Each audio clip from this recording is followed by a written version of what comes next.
The perfect lie. The call came at 3:47 p.m. on a Tuesday. I remember the exact time because I was staring at the clock on my computer screen, counting down the minutes until I could go home and tell Marcus the news that would change everything. "Congratulations, Sophia," my boss had said just 20 minutes earlier. "The promotion is yours. Senior Marketing Director, effective immediately. 20% raise, corner office, the whole package." I should have been ecstatic. After 5 years of working weekends, staying late, and proving myself over and over again, I finally had the recognition I deserved. But as I sat in my car outside our apartment building, my hands trembling on the steering wheel, all I could think about was Marcus's face when he found out I'd be earning more than him. He'd been different lately. Distant. Cold. The man who used to wait up for me when I worked late now barely looked up from his phone when I walked through the door. Our conversations had become functional: bills, groceries, whose turn it was to take out the trash. The warmth had leaked out of our marriage so gradually I hadn't noticed until it was gone. So I made a decision. A stupid, desperate decision born from fear and the foolish hope that maybe, just maybe, if I appeared vulnerable enough, he'd remember how to love me. I walked into our apartment and lied to my husband's face. "I got fired today," I said, letting my voice crack just enough to sound believable. Marcus didn't even pause his video game. "What did you do this time?" The words hit me like a slap. Not, "Are you okay?" or "What happened?" Just immediate blame, immediate assumption that I was the problem. Nothing. They said budget cuts. "Budget cuts," he repeated, finally turning around. His eyes were cold, calculating. "So you're telling me we have no income now? Your construction job barely covers the mortgage, Sophia. You know that." He stood up, pacing now, his voice rising. "Do you have any idea what position you've put us in? How are we supposed to pay for anything?"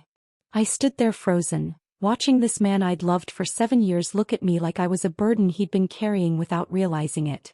There was no comfort, no partnership, no "we'll figure this out together." Just anger and resentment and something else. Something that looked almost like satisfaction. "I'm sorry," I whispered. "Sorry doesn't pay bills." He grabbed his jacket from the chair. "I need to think." "Don't wait up." The door slammed behind him and I sank onto the couch, staring at the wall where our wedding photo used to hang. He'd moved it to the bedroom months ago, claiming the living room looked too cluttered.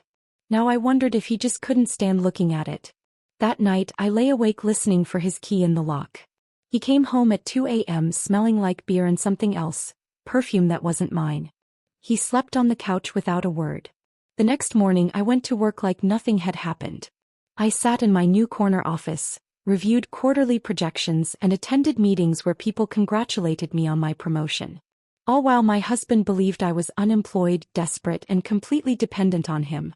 The lies compounded quickly. Every morning I'd leave the house with my laptop bag, telling Marcus I was job hunting. I'd spend the day actually working, leading my team, closing deals, building the career I'd always wanted, then come home and perform the role of the defeated wife. "Any luck today?" he'd ask without looking up from his phone. "A few interviews. Nothing solid yet." He'd nod, satisfied with my failure. It went on for 2 weeks. 2 weeks of watching my husband treat me with barely concealed contempt while I secretly climbed higher in my career. 2 weeks of small cruelties disguised as concerned questions. 2 weeks of sleeping in the same bed as a man who seemed to relish my supposed downfall. And then I overheard the conversation that changed everything. I came home early that Friday. We'd closed a major client deal ahead of schedule, and I wanted to surprise Marcus with his favorite takeout. Maybe we could reconnect, I thought. Maybe if I played my cards right, I could find the courage to tell him the truth. But as I approached our apartment door, I heard voices inside. Marcus's voice, and another one I recognized but couldn't immediately place. "She's been a mess," Marcus was saying. "Completely broken. Can barely function." I pressed my ear to the door, my heart pounding. "Perfect," said the other voice, and I finally recognized it. "Derek, Marcus's business partner. So she'll sign whatever you put in front of her? Are you kidding? She's desperate. She'll agree to anything just to keep the roof over her head." My blood ran cold. "And you're sure about the property value?" "I had it appraised last month," Marcus said. "The apartment's worth 3 times what we paid for it. Once she signs the quitclaim deed, I can sell it, split the profit with Vanessa, and we'll have enough for the down payment on that house she wants." Vanessa. My stomach dropped. Vanessa Chen, the interior designer who'd been helping with Marcus's construction projects. I'd met her at a few company barbecues. Young, beautiful, ambitious. I'd noticed how Marcus lit up when she was around, but I'd dismissed it as professional admiration. What about the divorce? She'll probably file, but she won't fight it. Not when she thinks she has nothing. I'll offer her enough to rent some studio apartment across town, and she'll take it gratefully. Derek chuckled. You're ruthless, man. How long have you been planning this? Since she started climbing that corporate ladder. You should see how she acts at work events. Like she's better than everyone else. I'm doing her a favor, really.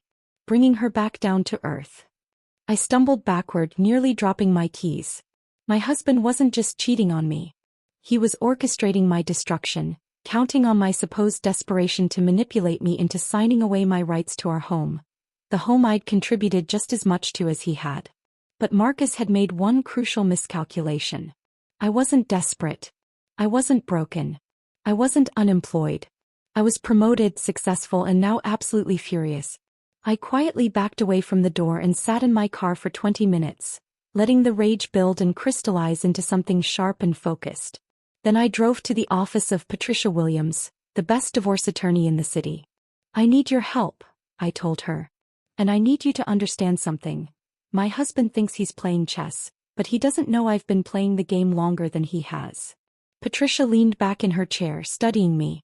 Tell me everything. I did.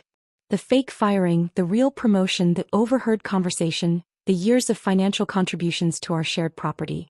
I showed her bank statements, property records, every receipt and document that proved I wasn't the helpless victim Marcus thought I was.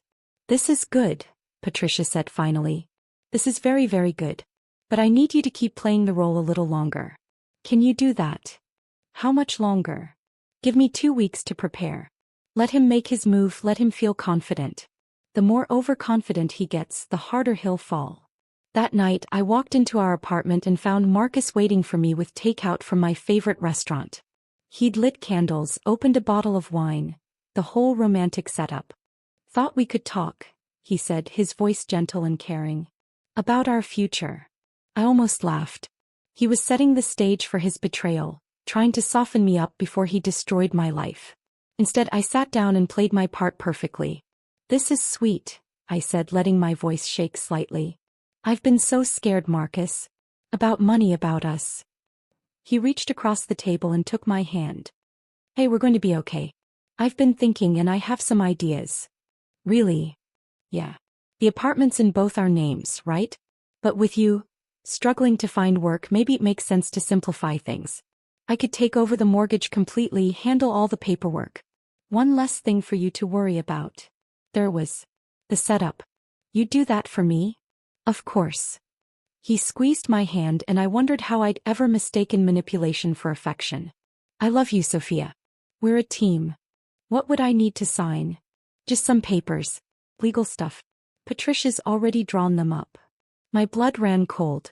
Patricia Williams was my attorney, not his. Which meant, you talked to Patricia Williams? I asked carefully. Marcus nodded.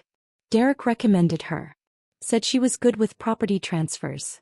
Derek, who'd probably met Patricia when his own messy divorce went through last year. They had no idea she was already on my side, that she'd been documenting every conversation, every manipulation. Okay, I said softly. If you think it's best. Marcus smiled. The first genuine smile I'd seen from him in months. He thought he'd won. The next 2 weeks were the hardest of my life.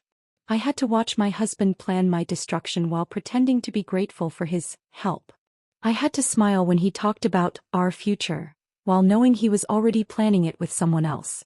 I had to play weak and dependent while secretly building the strongest case Patricia had ever seen. He's getting sloppy, she told me during one of our clandestine meetings.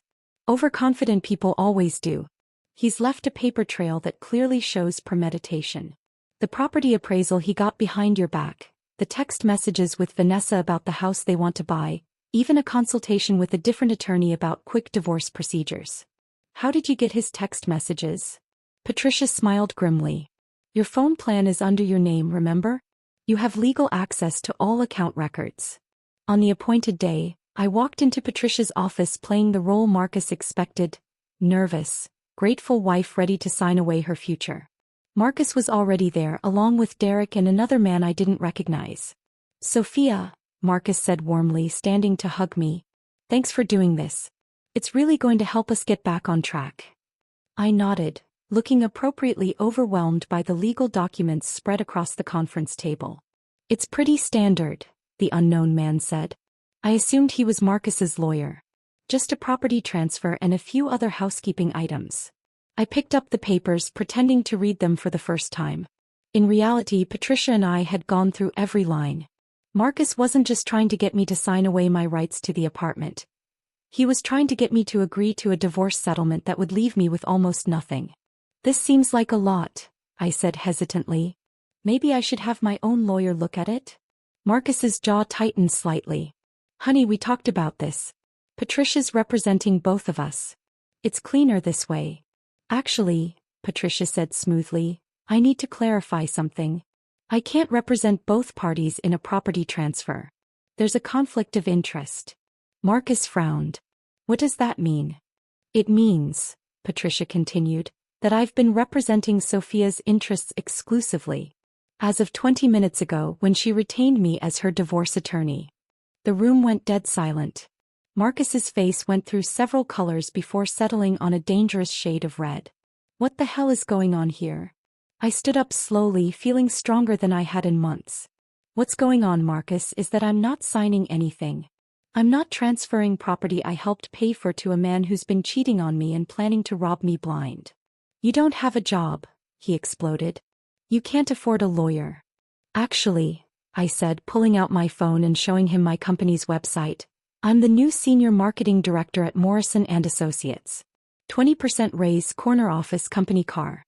I've been employed this entire time." His face went white. "You lied." "I learned from the best." Derek was already backing toward the door. "Marcus, I think I should go." "No, stay," I said firmly.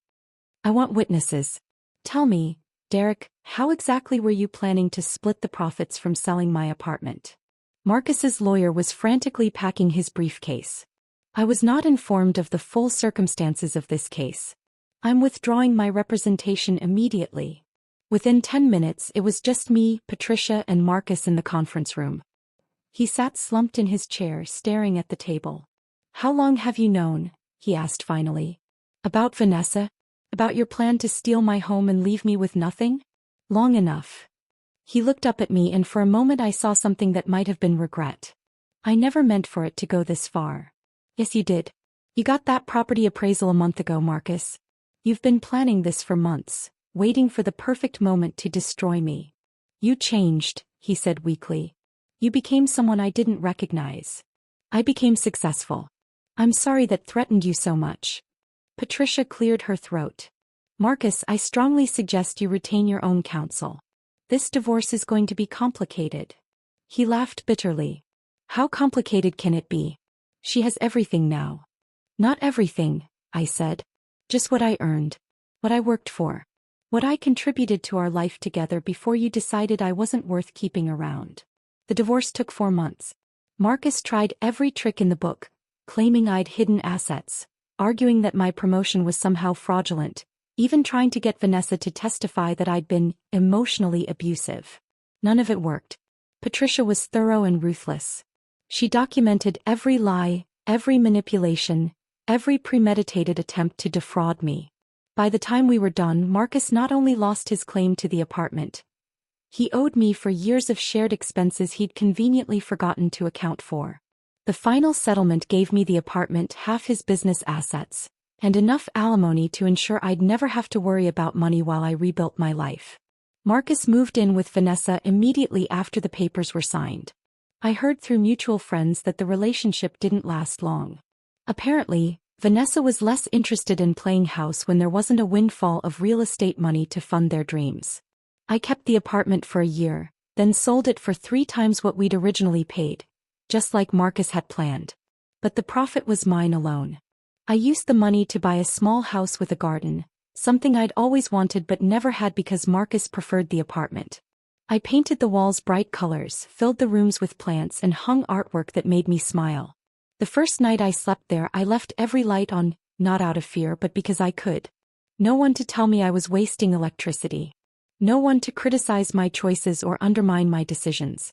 Just silence. Peaceful earned silence. 6 months later I ran into Marcus at a coffee shop downtown. He looked older, tired. He was alone. "Sophia," he said uncertainly. "How are you?" "I'm well," I replied honestly. "How are things with you?" He shrugged. "Derek and I dissolved the partnership. I'm working for someone else now." "I'm sorry to hear that." "Are you?" He studied my face. "I always wondered if you planned the whole thing. If you knew I was going to, if you set me up." I thought about that question for a long moment. Had I orchestrated his downfall? Or had I simply refused to be the victim he'd counted on? "Marcus," I said finally, "you planned your own downfall the moment you decided I was expendable. I just refused to be discarded." He nodded slowly. "I guess I deserved it. You deserved honesty. You deserved a wife who trusted you enough to share good news instead of fabricating bad news. But you also deserved the consequences of your choices." He looked like he wanted to say more, but I was already walking away. I had a life to live, and it didn't include lingering in the wreckage of what we used to be. That evening I sat in my garden with a cup of tea and thought about the woman I'd been a year ago, so afraid of her husband's reaction to her success that she'd lied about failure instead.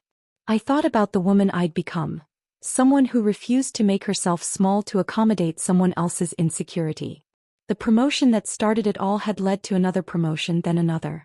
I was building something real now, something that couldn't be taken away by manipulation or betrayal. I'd learned the most valuable lesson of my life. Being underestimated isn't a weakness. It's a weapon. And when you're finally ready to use it, no one sees it coming. Marcus thought he was playing chess while I played checkers. He never realized I'd been playing chess all along. I just hadn't shown him my board.